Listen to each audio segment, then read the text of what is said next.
Encuentro cercano en la cueva de los tallos. Los guardianes del reino subterráneo y el real tiempo del universo.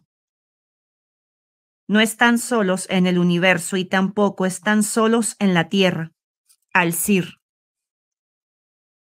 Introducción. Monte Shasta y la guardiana de luz. Sábado 22 de junio del 2002. En medio de una extraña neblina que empezaba a ganar terreno, así como el intenso frío producto de las desgarradoras ventiscadas que soplan desde los picos nevados. 24 miembros de los grupos de contacto de San José, San Francisco, Los Ángeles y Nueva York nos hallábamos reunidos próximos a la cima blanca de Monte Shasta, al norte de California. Desde luego, nuestra incursión a la montaña no era gratuita. Diversos mensajes de los guías nos citaban a este enclave de marcada importancia dentro del proceso de la misión para vivir un encuentro cercano con los maestros de la Hermandad Blanca, protectores y custodios de este retiro interior. Mientras dirigía la cúpula de protección, reflexionaba en la importancia de aquel contacto. Hallándonos exactamente a un año del primer encuentro internacional que realizaron los grupos de Estados Unidos, precisamente al pie de esta montaña, que es famosa en todo el mundo por la constante actividad ovni que allí se registra, y la siempre inquietante aparición de hombres vestidos con túnicas blancas, caminando a mitad del bosque. A pesar que era la séptima ocasión en que visitaba Monte Shasta, ubicado estratégicamente en el extremo septentrional de la cadena de montañas de Sierra Nevada, la presencia mágica que se deja sentir en el peregrino siempre es deslumbrante. Déjate guiar una vez más que te asistiremos para la conexión. Un claro mensaje aparecía en mi mente, percibiendo en él mismo la cercanía de Antarel, guía extraterrestre de Apu, Alfa Centauro. ¿Cómo será la conexión? Decidí consultar. Visualicen una puerta de luz dorada materializarse al interior del círculo que han formado, me indicaba Antarel. Un túnel de luz artificial será conectado y el mismo les permitirá ingresar en una proyección astral consciente al retiro interior de Monte Shasta. Sigue atento a lo que sientas hacer. Sin pensarlo 2 veces me dejé guiar, sugiriendo al grupo que visualizara una puerta dorada brillante materializarse en el centro del círculo, mientras mantralizábamos la palabra egipcia Sin Uru, llave, para abrir umbrales cortando el espacio-tiempo. Ahora tomen asiento. Antarel intervenía nuevamente. Prepárense a entrar. Pedí entonces al grupo que tomase asiento en las sillas de camping que habíamos ubicado en la zona, formando también un círculo. El frío se marchó. El ambiente se mostraba claramente distinto. Debo confesar que me encontraba entusiasmado. En esta salida de contacto había asistido gente de los grupos nuevos y no podía evitar desear que al menos uno de ellos pudiese ingresar al retiro interior de Monte Shasta. De pronto, una presencia se dejó sentir con fuerza frente a mí. No era Antarel, y no tuve mayor tiempo en discernir de quién se trataba. En un abrir y cerrar de ojos me encontraba saliendo de mi cuerpo, manteniendo un grado extraordinario de conciencia en el proceso de desdoblamiento. Así, me hallé como flotando frente a la puerta dorada que visualizamos en el trabajo. Mas, esta ya no estaba solo en mi mente. La puerta estaba realmente allí. Veía a seres luminosos, todos vestidos con túnicas blancas, intentando sacar, no encuentro la palabra para describirlo, a los demás hermanos del grupo. De manera especial recuerdo a uno de estos seres de luz intentando ayudar a Raúl Domínguez del grupo de San José. Fue entonces cuando una de estas figuras me invita a entrar en aquella impactante puerta dorada que lucía como un orificio ovalado de 3 metros de altura, ligeramente estrecho y en posición vertical. Mientras yo buscaba en mi mente la posible explicación a lo que estaba viendo. ¿Aquello lo hicimos nosotros? Lo hicimos juntos. Fue lo último que escuché antes de que la puerta me atravesara. Al menos aquella fue la sensación que me quedó. Ya no estaba con el grupo. Me encontraba de pie en una gran galería que sabía estaba bajo la mismísima montaña Shasta. Una luminosidad azul inundaba el ambiente y no muy lejos se podía escuchar gotas de agua cayendo acompasadamente en el suelo que se mostraba accidentado y húmedo. Cuando empecé a escudriñar el lugar, me encontré con que a ambos lados de este gigantesco salón, pienso que estas son las palabras adecuadas para describirlo, se hallaban imponentes estatuas de piedra, ubicadas en fila y enfrentándose cada una con la similar del extremo. Sin embargo, viéndolas detenidamente, cada figura representaba a un personaje diferente, pero siempre conservando el mismo patrón o estilo, una apariencia que me era familiar. Todas las esculturas lucían como sacerdotes mayas. No había salido de mi sorpresa cuando 3 seres vestidos de blanco se aproximaron hacia mí. Eran 2 hombres y una mujer de rasgos bellísimos y estilizados. De inmediato el hombre más joven se presentó bajo el nombre de Zoroel, recordándome de inmediato una meditación que tuviera Enrique Villanueva del Grupo de Los Ángeles, en la cual recibió un mensaje de un ser que decía llamarse precisamente Zoroel. Aquel maestro, de unos 38 años de apariencia y aspecto mestizo, me presentó a sus 2 acompañantes, Solmen, a quien ya conocíamos de anteriores experiencias en la montaña, y Solta, una mujer que ante mi vista lucía muy joven, pero reflejando en sus profundos ojos negros una sabiduría insondable. Seas bienvenido, Nordak.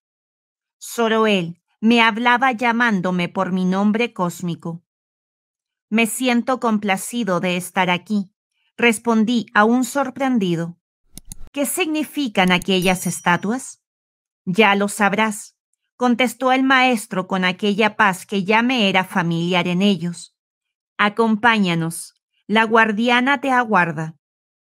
Entonces los seguí a través de este gran salón hasta llegar a una puerta oval de unos 3 metros de alto que conducía a una habitación de roca claramente artificial, sin ángulos o esquinas.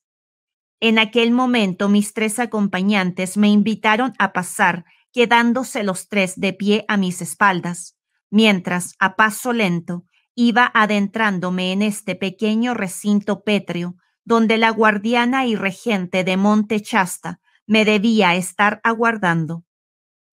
Pero para mi asombro, en la habitación solo había un asiento de piedra vacío. Solo se mostraba una esfera de luz blanca, concentrada, flotando sobre aquel enigmático asiento. Miré desconcertado en todas direcciones, pero no había nadie. Estoy aquí, Nordak. Una voz femenina se dirigía hacia mí. Tú eres la guardiana del Monte Shasta, repuse ante la pequeña esfera de luz de donde sentía provenía la voz femenina. Así es, contestó con dulzura. ¿Esperabas ver a una mujer? En repetidas oportunidades me he mostrado con forma humana, pero esta es mi forma real. Impresionante, me decía absorto, mientras no quitaba la mirada de aquella luz que se mostraba hermosa, radiante, como si estuviese viendo el mismísimo reflejo del universo. También es la forma real de ustedes, añadió la guardiana. Es momento que empiecen a tomar conciencia de todo ello. Siento que me quieres mostrar algo, le dije seguro. Acércate, Nordak, y tócame. Lo que debo decirte es mejor que lo veas por ti mismo. Me aproximé sin titubeos, pero no tenía la menor idea de cómo tocar a aquella esfera de luz. Acto seguido, la esfera creció, iluminando toda la sala. Pienso que llegó a alcanzar el diámetro de un balón de fútbol. Introduce tus manos en mí. Me hablaba con suavidad. Ni bien mis manos entraron en la luz, tuve toda la sensación de que entraba a la memoria espiritual de la guardiana. Claras e impactantes imágenes iban desfilando por mi mente, viendo en primera instancia a una mujer joven, mestiza pero de rasgos muy estilizados y finos. Vi toda una civilización avanzada hundirse en un océano en medio de espantosas erupciones volcánicas. No se trataba de la Atlántida. Esto ocurría en el Océano Pacífico. Vi también grandes grupos humanos embarcarse en naves estelares con forma de ballena. Seres altos y cubiertos de escafandras plata y azules los asistían. Luego veía a Monte Shasta en plena erupción. Antiguamente era un volcán, y una de estas naves ballena depositaba a las personas próximas a su ubicación. Aquel grupo humano era dirigido por la mujer mestiza que viera en un principio. Era su líder espiritual. Con ayuda de los navegantes espaciales que sentía provenían de las Pléyades, aquel pueblo de supervivientes que construyó un disco utilizando oro de la Tierra y un elemento especial traído por los visitantes extraterrestres. El disco fue instalado en las profundidades de la montaña, aplacando la furia telúrica y transformando su energía en una importante fuente de poder. Todos finalmente se establecieron bajo tierra. Quité lentamente las manos de la luz, reconociendo en la esfera la esencia o espíritu de aquella mujer mestiza que hace miles de años dirigió a un remanente de una cultura perdida en el tiempo. La historia, su historia, que me había compartido, la conocía en buena parte ya que los guías nos la revelaron en un mensaje, pero verla era un hecho totalmente distinto. De conocer la historia, había pasado a sentirla y comprenderla. El mensaje que recordaba lo habíamos recibido en una salida al mismo Monte Shasta el pasado 11 de febrero de 2001. La comunicación decía textualmente: el mundo al que pueden denominar MU, conocido por nosotros con el nombre de María, en el Océano Pacífico, contaba en aquellos tiempos con 13 centros de dirección. En cada centro se alzaba un líder espiritual, dado su alto nivel evolutivo y sabiduría, para guiar y orientar el proceso de Mu como cultura. Ante la catástrofe que precipitaron los atlantes, grupos de los 13 centros emigraron a las montañas de Sudamérica, Centro y Norteamérica, ayudados por naves de transporte de la Confederación. Se establecieron en antiguos refugios subterráneos y luego de permanecer un tiempo en ellos, decidieron manifestarse en la superficie y empezar nuevamente. Dooma era gobernante de uno de los 13 centros. Su amor profundo y real compromiso para con su pueblo la convirtió en la principal guía y apoyo de los sobrevivientes de Mu, permitiendo que éste alcanzase el sello de lo divino, que no es otra cosa que el encargo asumido con responsabilidad para llevar la luz allí donde las tinieblas se encuentran. El lugar donde se establecieron Dooma y parte de los sobrevivientes del cataclismo fue el Monte Shasta.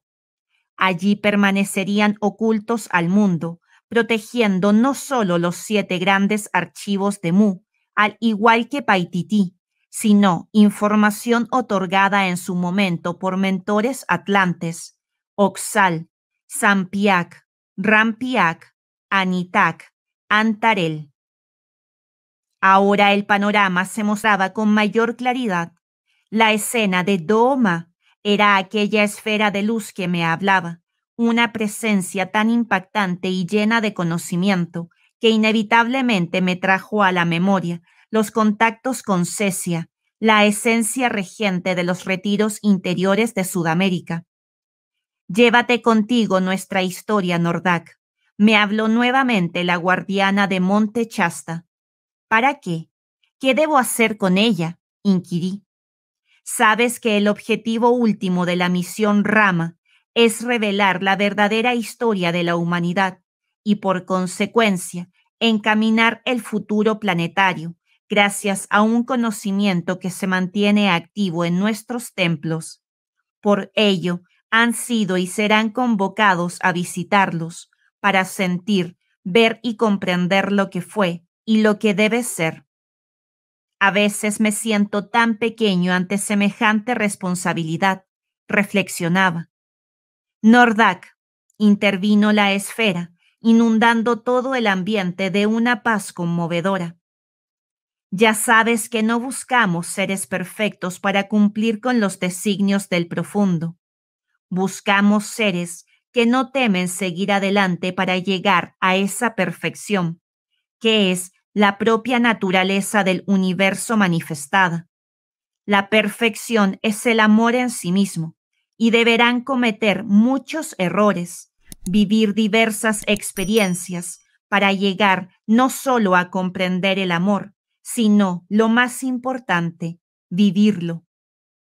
Ni bien dijo esto la esfera de luz, se encendió más, a tal punto que iluminó toda la habitación, un destello que venía acompañado de una especie de música que producía en mí una sensación de estar allí y no estar. En medio del destello escuché sus últimas palabras. Llévate contigo nuestra historia, Nordak, y sigue compartiendo, como lo has venido haciendo, todo lo que se te ha dado. Tienes nuestro respaldo y no te subestimes, amado, que tu importancia estriba precisamente en ser el último. Entonces, la luz que inundaba la habitación de un fulgor blanco brillante desapareció, y con ella la esfera. La guardiana de la montaña se había marchado. Ven conmigo, era Zoroel quien me acercaba. Debo mostrarte algo antes de que vuelvas con el resto del grupo. Entonces lo seguí, caminando a través de un verdadero laberinto de pasillos subterráneos hasta llegar a una sala donde habían restos óseos de seres humanos de gran estatura. Son los restos de quienes viste representados en las estatuas, me explicaba. Todos ellos estuvieron aquí. Luego me llevó a otra sala más amplia, donde descansaba un disco de metal bruñido de unos 2 metros de diámetro. Su color era cobrizo y estaba cubierto de extraños signos en relieve. Era el mismo disco de la visión que me mostrara la guardiana. En aquella sala me explicaron su función. Finalmente, seguimos un pasillo que nos condujo a una laguna subterránea. De pronto Zoroel se detuvo frente a ella, allí donde el túnel aparentemente culminaba. ¿Qué sientes?, me dijo. Que aquí hay algo, pero no veo nada. Entonces, el agua bajó de nivel, como obedeciendo una orden mágica, dejando al descubierto unas planchas metálicas doradas, en cuyo frontis era claramente apreciable una colección de símbolos agrupados en filas horizontales. Recuerda todo lo que has visto aquí, intervino Zoroel. ¿Por qué? Decidí preguntar al percibir que había algo más en sus palabras. Todo lo que se te ha mostrado lo comprenderás en la cueva de los tallos. ¿Qué ocurrirá en la cueva de los tallos? Exclamé emocionado. Lo que ha sido dispuesto, contestó firme. Mantengan la armonía de grupo y afrontarán con éxito las pruebas. Lo que recibirán será tan importante que no escatimaremos en abrir los medios de comunicación para que puedan compartir el mensaje de esta experiencia. Pero esta vez, añadió con cierto aire paternal, no se vayan tan rápido. Y de un momento a otro, me encontraba nuevamente sentado en la silla de camping, tomando conciencia de mi cuerpo físico y penosamente del frío que ya se dejaba sentir. Me encontraba sumamente impresionado por la claridad de la experiencia, y mi impresión se duplicó cuando Omar, amigo del grupo de Los Ángeles, comentó que había sido llevado a un gran salón donde se hallaban grandes estatuas que parecían de manufactura maya. Así, confrontamos la vivencia en grupo, llevándonos una gran alegría al ver cómo las experiencias coincidían.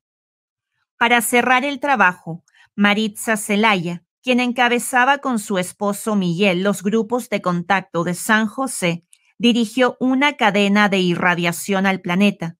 En ese instante aparecieron las naves de los guías, cruzándose sobre la vertical de nuestra ubicación. A mitad de todo esto, uno de los muchachos me recordó a los hermanos mayores, que ya habían anunciado esta manifestación en un mensaje para confirmar la conexión realizada con el reino interior de Shasta. Y estaba en lo cierto. Mi alegría era tan desbordante que había olvidado el mensaje de los guías que hablaba de esta aproximación de respaldo. Todos compartían a viva voz las experiencias. El ambiente estaba cargado de entusiasmo, y no era para menos. Este contacto programado se constituía además en la confirmación necesaria para llevar a cabo un encuentro mundial de contacto en Monte Shasta, sugerido por los guías en los mensajes para la primera semana de agosto de 2003. En el año de la consolidación, como lo definiera el maestro Joaquín. No obstante, mi mente estaba centrada, por ahora, en el siguiente gran paso, la cueva de los tallos. ¿A qué se refería Zoroel al mencionar que no debíamos irnos tan rápido? Pautas para ingresar al reino subterráneo.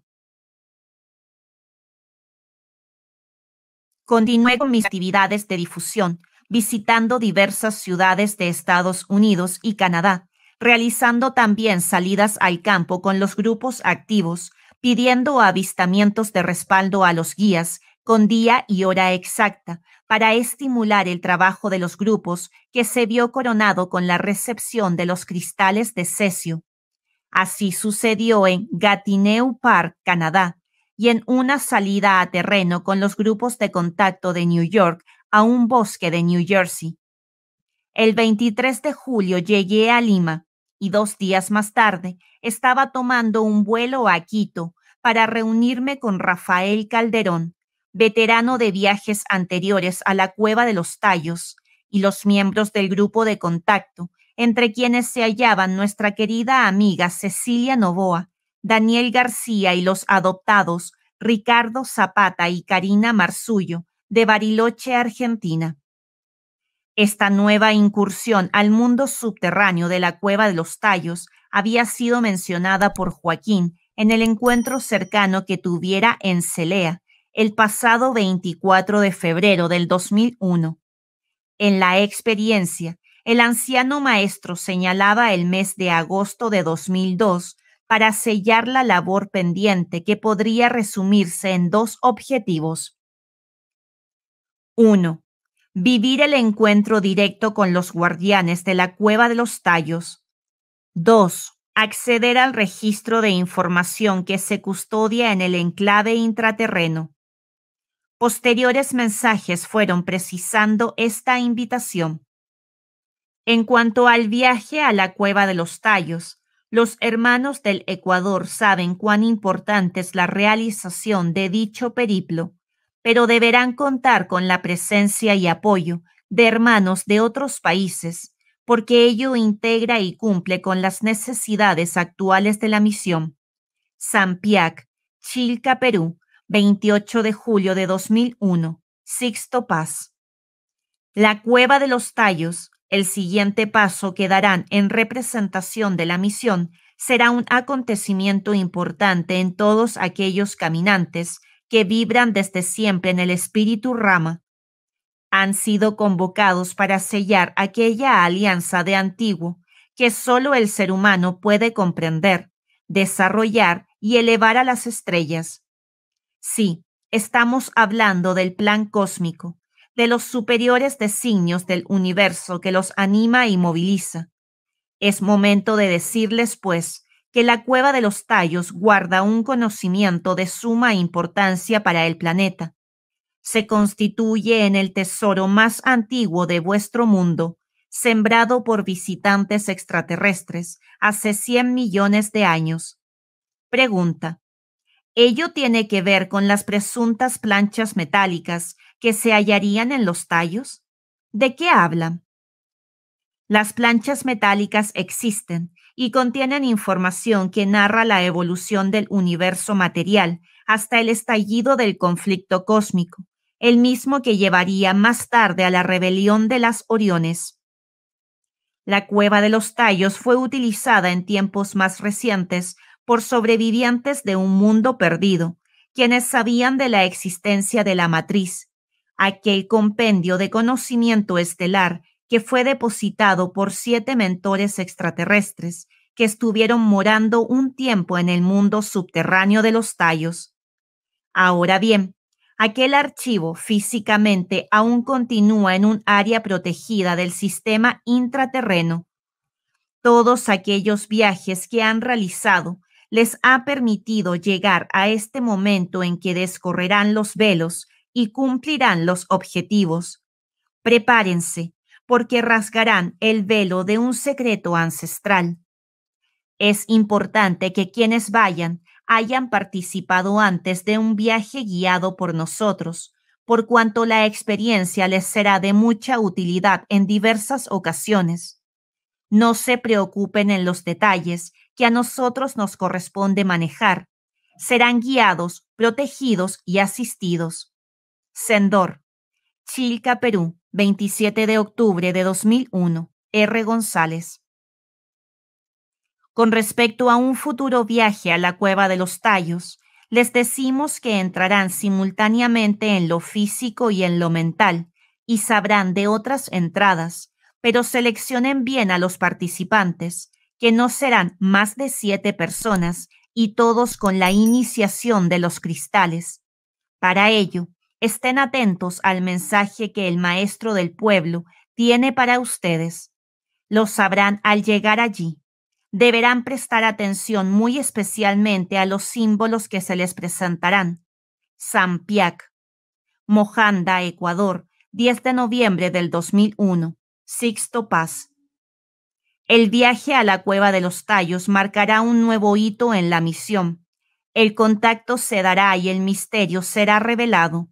La luz surgirá y no se podrá dar marcha atrás, por cuanto el cambio será una realidad y ustedes entenderán. Vayan en armonía y sin expectativas. Los aguardaremos en el tiempo sin tiempo, en el aquí y el ahora. Antarel, Quito, Ecuador, 3 de marzo de 2002. Rafael Calderón. Una triangulación se espera y 3 países participarán: Argentina, Ecuador y Perú. Ocurrirá en Ecuador, en cercanías de Mojanda. Luego enlazarán en Cuenca y así después del trabajo llegarán a la Cueva de los Tallos. Sampiac, la estepa argentina, 4 de abril de 2002. Karina Marzullo. El viaje a la Cueva de los Tallos sigue el designio de los mayores: revelar aquello que yace en los lugares más sagrados del mundo. Toda la experiencia acumulada les será de gran ayuda. Deben saber que hemos procurado seguir de cerca la conformación del grupo de viaje, todos con importantes experiencias que sabrán valorar en los momentos más intensos de esta definitiva incursión a las entrañas de la Tierra. Será diferente a todo lo que vivieron anteriormente.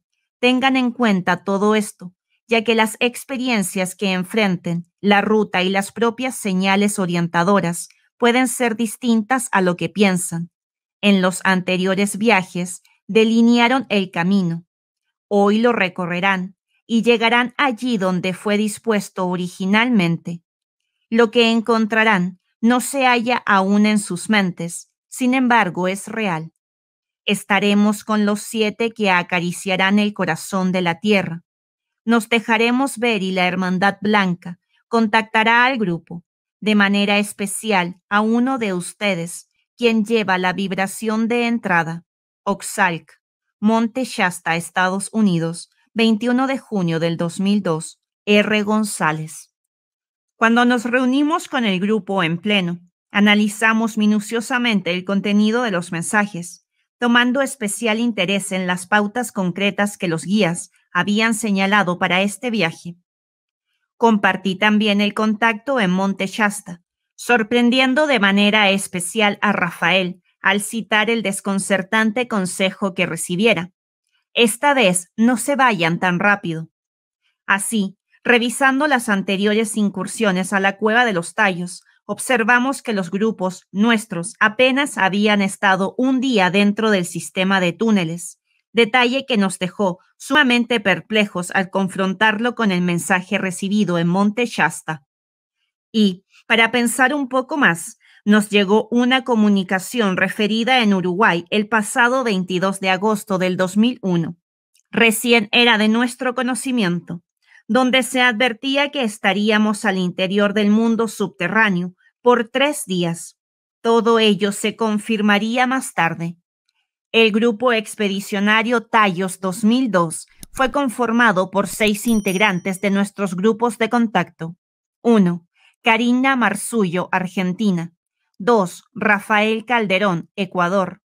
3. Daniel García, Ecuador. 4. Nimer Obregón, Perú. 5. Hans Baumann, Perú. 6. Ricardo González, Perú. Días previos a nuestra partida, fui entrevistado por los más importantes programas de radio y televisión de Quito. La apertura inusual de la prensa llegó a niveles impensables. La difusión llegó a todo el país, despertando el interés del público de cara a nuestra expedición a la Cueva de los Tallos y el tema de controversia general, su posible relación con civilizaciones intraterrestres y el fenómeno ovni. A tal punto llegó el revuelo que armamos en Ecuador que los canales de televisión se peleaban por tener un reportaje exclusivo con nosotros. Querían incluso firmar la expedición. No lo permitimos. En estos años de contacto habíamos aprendido a respetar los lugares sagrados que protege y custodia la Hermandad Blanca. Además, por la misma naturaleza del viaje y sus objetivos, hubiese sido descabellado penetrar el mundo subterráneo de los Tallos con periodistas y cámaras de televisión.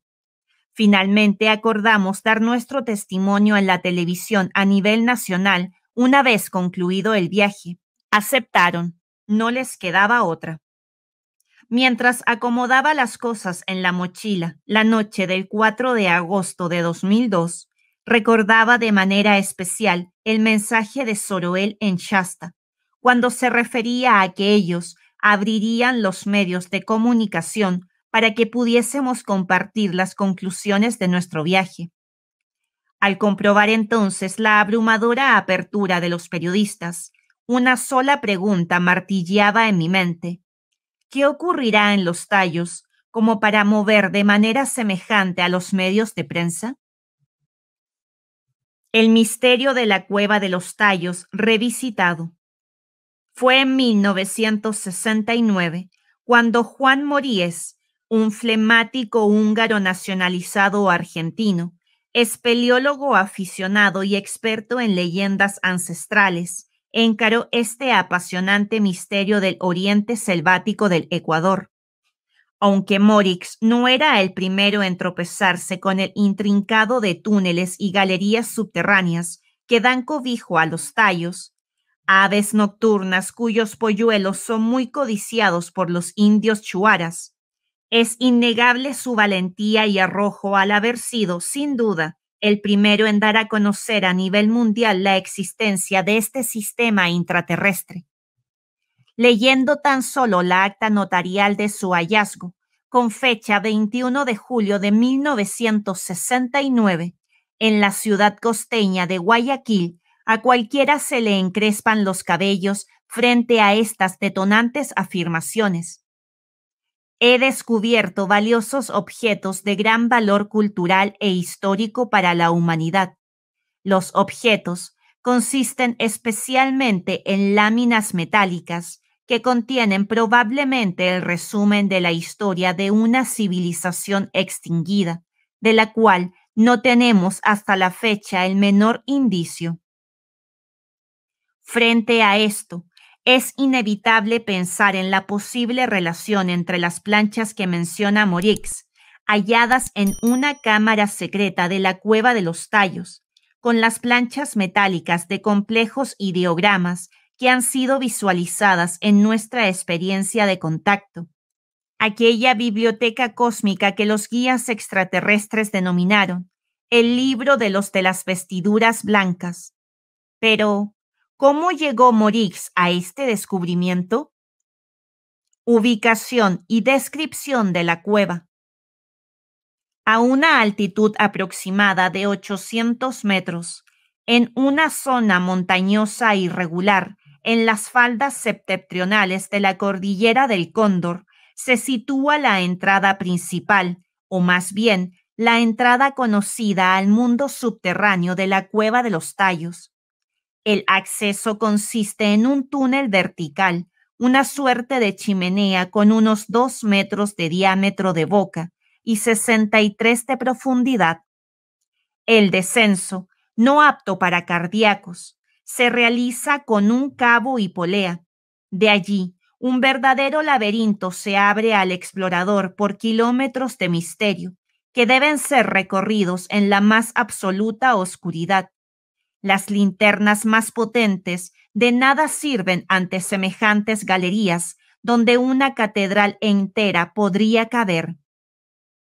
La cueva es denominada habitualmente de los Tallos, debido a que su sistema de cavernas es el hábitat de unas aves nocturnas llamadas tallos, Estiatormis caripensis, que constituyen la misma especie que se ha hallado en otras cavernas de Sudamérica, como por ejemplo los guácharos en Caripe, Venezuela.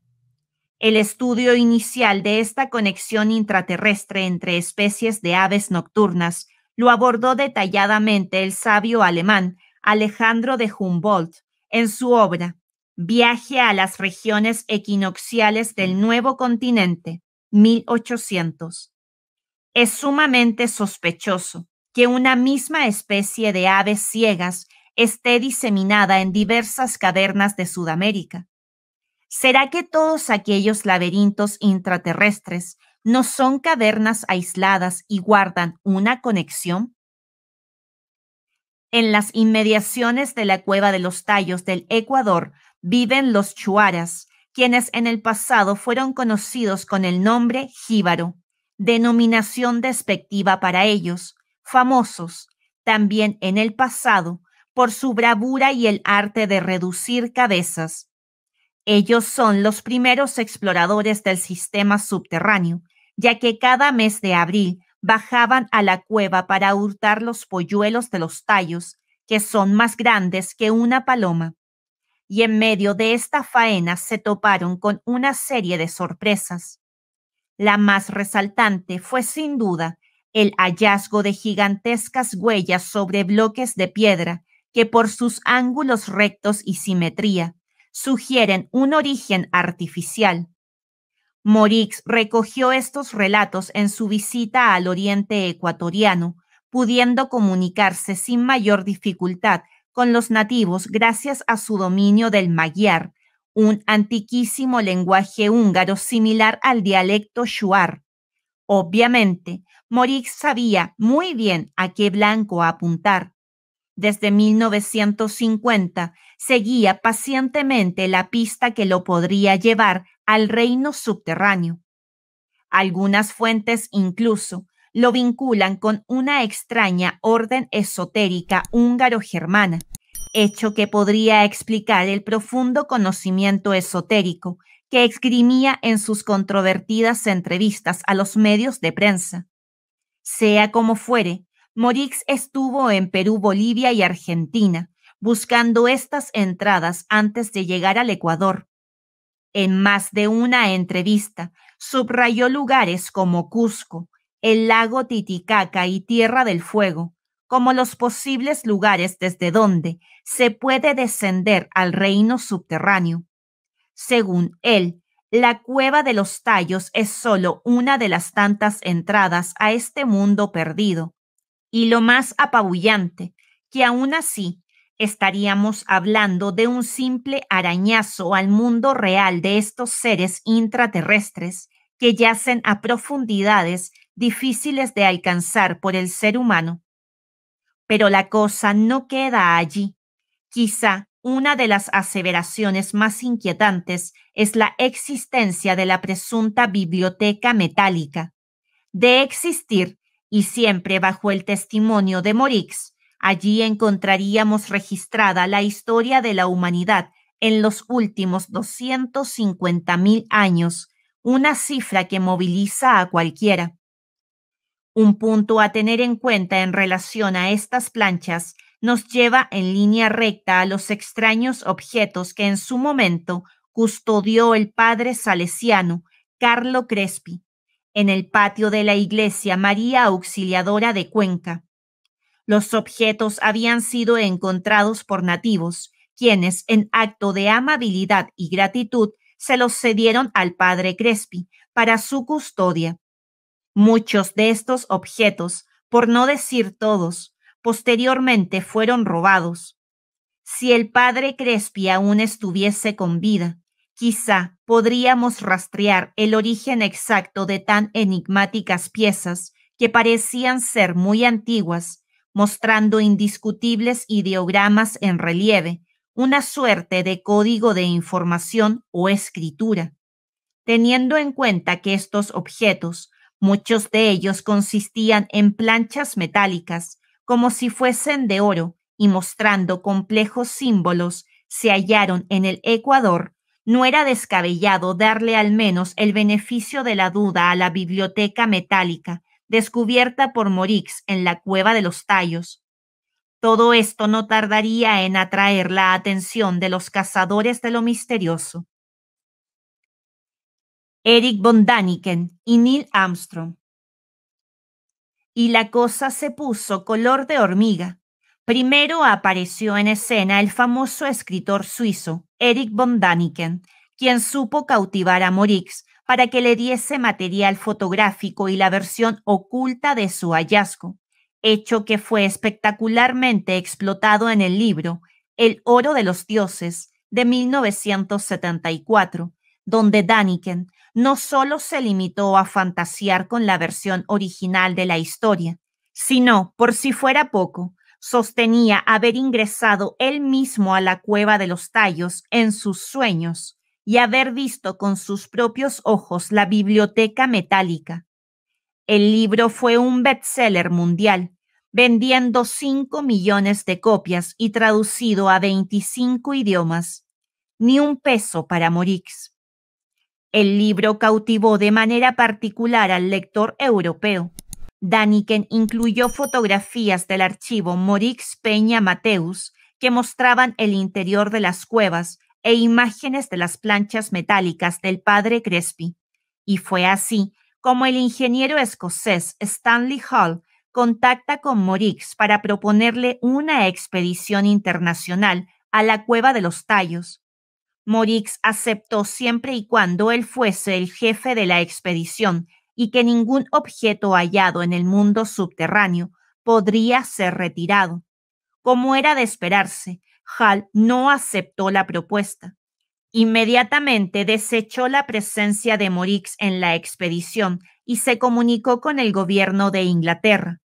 Resultado: en julio de 1976 se llevaría a cabo una expedición ecuatoriana británica con un inminente personal militar y científico, y para añadir la cereza a la torta, la presencia del astronauta norteamericano Neil Armstrong. Desde luego, esta no sería la primera incursión del astronauta en un lugar donde las papas queman. Recordemos tan solo sus frecuentes visitas a Paysandú, Uruguay, debido a la intensa actividad ovni en la estancia de la Aurora, popularizada por el escritor brasilero Trigueirinho, el mismísimo dueño de la estancia donde ocurrieron los hechos, Ángel Toná, con quien tuve la oportunidad de compartir su casa en Paysandú en 1999. Aún recuerda las visitas de Armstrong, quien además le confió en su propia estancia de Uruguay que la misión Apolo 11 de 1969 enfrentó un encuentro cercano del tercer tipo en la Luna. Las investigaciones ecuatoriano-británicas se desarrollaron por 35 días, instalando un generador de electricidad en el campamento base, a escasos metros de la boca misma de la cueva, descendiendo a diario a las profundidades para desarrollar sus investigaciones geológicas y biológicas. Según el informe final, la comisión de estudiosos concluyó que la cueva de los Tallos no tenía origen artificial y que no existían indicios de trabajo humano. Todo lo había hecho la naturaleza. Una conclusión desconcertante teniendo en cuenta los claros dinteles y bloques de piedra que se pueden encontrar en el sistema intraterreno, muy similares a los que halló paradójicamente el equipo de arqueólogos de la expedición a mitad de camino entre el campamento base y la unión del río Coangos con el Santiago. Hallaron un muro megalítico de aproximadamente 4,50 metros de largo por 2,5 metros de alto. A fin de cuentas, el informe de la expedición echó por tierra el verdadero secreto que yace en la cueva de los Tallos, mientras a mitad de todo el jaleo se llevaban 4 cajas selladas de madera que no permitieron abrir a los suaras, quienes se sintieron engañados y estafados. Hoy en día recuerdan claramente aquel triste episodio. Los nativos piensan que se llevaron algo de las cuevas. Cuando Neil Armstrong salió de la cueva de los Tallos, donde permaneció 3 días, declaró a los medios de prensa que su visita al mundo subterráneo había superado su vivencia en la Luna. La cueva de los Tallos y la misión Rama. Aunque el tufilo del robo británico es inundante, dudamos que se hayan llevado las presuntas placas metálicas. La Hermandad Blanca no hubiese permitido que ninguna expedición, por más apertrechada que fuese, la expedición ecuatoriano-británica costó $2 millones, el doble de inversión frente a la investigación internacional que se realiza actualmente en las selvas de Manú para hallar Paitití. Ponga los dedos sucios encima de lo sagrado. A estos recodos del camino y a la luz de nuestra experiencia de contacto, la biblioteca metálica hallada por Morix en el mundo intraterrestre guarda importantes patrones en común con lo que nosotros veníamos conociendo sobre el archivo que protege la Hermandad Blanca. En 1976, en la primera página de la revista norteamericana Ancient Skies, apareció un revelador artículo del filólogo hindú Dilip Kumar, quien, analizando los símbolos que se muestran en una de las piezas del Padre Crespi, una lámina aparentemente de oro, de unos 52 centímetros de alto por 14 centímetros de ancho y 4 de grosor, concluyó que los ideogramas pertenecían a la clase de escritura Brahmi, utilizada en el periodo Ashokan de la historia de la India, hace unos 2300 años. 4 años más tarde, El doctor Barry Feld, profesor de biología de la Universidad de Harvard, identificaba 12 signos de la lámina en cuestión con los propios signos empleados en el zodiaco. También debemos mencionar que en nuestros grupos de contacto es bien conocido que muchos de estos ideogramas son similares a los signos empleados para leer y cantar música gregoriana. Ello nos llevó a pensar en aquel entonces que estos registros no habían sido hechos para ser leídos, sino para ser cantados, quizá con el mismo efecto de un mantra de poder. De cara a todo esto, el viaje a la Cueva de los Tallos implicaba una gran responsabilidad al enfrentarnos con un legado de información de naturaleza inabarcable. Ahora bien, teníamos claro que el objetivo no era llegar a la mentada biblioteca metálica. En verdad, nunca lo fue. Definitivamente, no es el momento para revelar algo semejante. No obstante, nuestros pasos debían conducirnos al sumum del asunto, a los responsables directos de este archivo de información. Muchas veces, por ver el árbol, la biblioteca, no vemos el bosque. En estos años de contacto, los guías nos enseñaron que tampoco estamos solos en la tierra. La Hermandad Blanca, los guardianes del templo, están allí aguardando el momento de entregar las claves del conocimiento. Esta ha sido la razón de peso que nos ha llevado a realizar más de una incursión al mundo intraterrestre. Misión Rama ha visitado en 3 ocasiones la Cueva de los Tallos. La primera se desarrolló en mayo de 1993. El objetivo era tantear el terreno, definir la ubicación geográfica de la entrada al intramundo y estudiar la mejor manera de llegar hasta allí en un posterior viaje. La segunda incursión fue en agosto del mismo año, donde un grupo de hermanos del Ecuador logró un contacto interdimensional con la Hermandad Blanca, recibiendo las primeras pautas de información. En agosto del 2000 se llevó a cabo la tercera expedición, que por primera vez incluía a hermanos de otros países. El momento era por demás significativo, ya que se realizaba al mismo tiempo otras 2 expediciones, Paitití en Perú y una aproximación a la Sierra del Roncador, Brasil, una triangulación que involucró lugares de profunda importancia para el enlace consciente con la Hermandad Blanca de Sudamérica. Ahora teníamos que sellar el contacto con los guardianes del mundo subterráneo. De la mitad del mundo al oriente selvático. El lunes 5 de agosto partimos de la ciudad de Quito. Nuestra primera parada sería Cuenca, bello enclave en la Sierra del Ecuador, rico por sus construcciones de estilo colonial, importantes yacimientos arqueológicos como Tumibamba y desde luego, teniendo en cuenta el objetivo de nuestro viaje, el lugar donde se ubica la antigua base de operaciones del padre Carlo Crespi, la Iglesia María Auxiliadora. Crespi fue y es muy querido en Ecuador. En la plaza que se ubica frente a su antigua iglesia, se puede observar una escultura hecha en su nombre, donde se le representa teniendo el brazo a un niño. Así le recuerdan, y es que Crespi fue un hombre por demás especial, aunque sumamente misterioso para algunos. Este planteamiento, infundado para otros, cobra fuerza al observar el frontis de la Iglesia María Auxiliadora, que muestra claramente símbolos sacros que en su momento fueron utilizados por la Orden del Templo en la vieja Europa. Nadie da respuesta alguna sobre el paradero final de las piezas que Crespi protegía.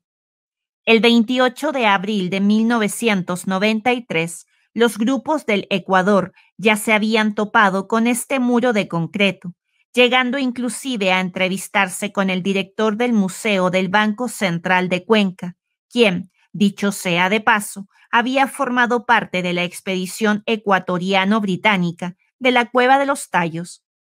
El resultado de esta pesquisa fue infructuoso. No se sabía casi nada de las piezas, y lo poco que se decía desestimaba su valor. Antes de abandonar Cuenca el día 6, tuvimos una importante inyección de entusiasmo. Nos habíamos dividido en plena ciudad para terminar lo más pronto posible las compras del viaje.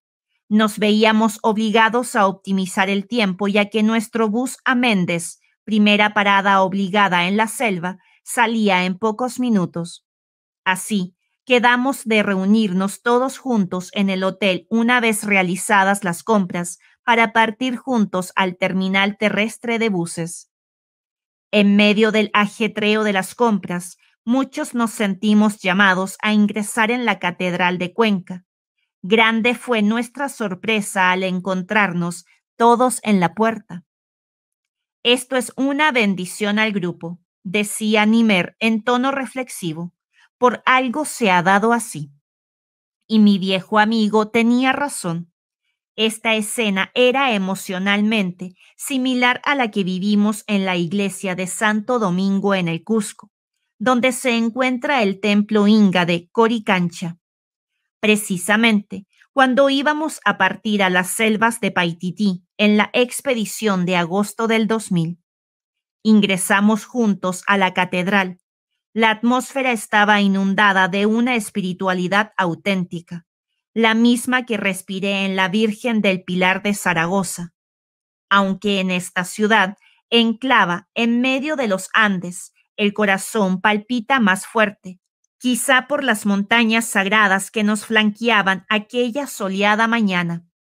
Oramos juntos, pedimos por la expedición, pedimos por todo, y luego nos dirigimos al hotel para tomar nuestro equipo y partir al terminal terrestre. Ese mismo día llegamos por la tarde a Méndez, un pintoresco pueblo selvático y último punto de civilización en nuestra ruta. Pasamos la noche allí, no sin antes mantener una animada conversación sobre el viaje al mundo subterráneo, revisando una vez más toda la información disponible, de manera especial los mensajes de los guías.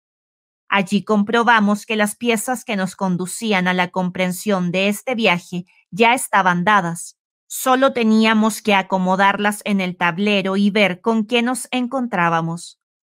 El día 7 tomamos en la madrugada un destartalado bus que nos llevaría al kilómetro 44, Yuquianza. El viaje, que no describiré al detalle, fue como alma en pena, teniendo en cuenta que el chofer y copiloto, además de cobrador y utilero, ponían a todo volumen música de fiesta o jarana, típica de aquellos lugares y en total contraste con la naturaleza de nuestra expedición. No sé cómo, pero nos adaptamos a este vaivén que iba de la mano con lo accidentado del camino afirmado. Afortunadamente, el trayecto duró unas pocas horas y esa misma tarde ya nos encontrábamos listos para ponernos el equipo al hombro e internarnos en la selva.